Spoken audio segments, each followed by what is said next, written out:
Master Jet, pag AO pala every year nilalagdaan. Akala ko one-time approval na yun, tapos carry on na the next succeeding years until the last term of the current president. So depende po, no, depende sa AO yung kanya pong laman, no, yung particulars po niya, kung ano po yung purpose. Doon po talaga yan makikita natin.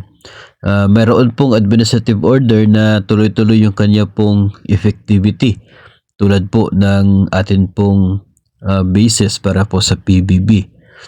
Yun po ay tuloy-tuloy every year hanggang sa sinuspende po ng Pangulo. So doon po siya nagtatapos. Pero ito pong sa issue kasi ng SRI na Service Recognition Incentive, very po particular yung AO sa mga nagdaang taon. Yung last time, SRI 2023, no? Sa memo mismo ay sinasabi na intended yun para sa payment ng SRI for the fiscal year 2023.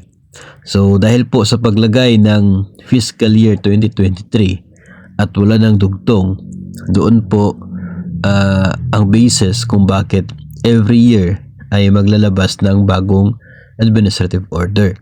Kung sinabi po doon na para sa fiscal year 2023 and years thereafter, kung ganun po ang nakasulat sa title niya, hindi na po kinakailangan ng AO for 2024 kasi yung previous sinabi na po na and years thereafter. So tuloy-tuloy na po every year yan.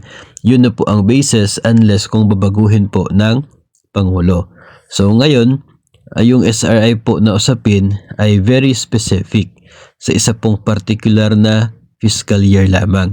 Kaya the following year, hindi mo na pwedeng gamitin na basis yung sa nagdaang taon kasi tapos na yun, no? So kinakailangan ng bagong administrative order na para sa taong yan na magiging basis for the implementation. So ganun po, no?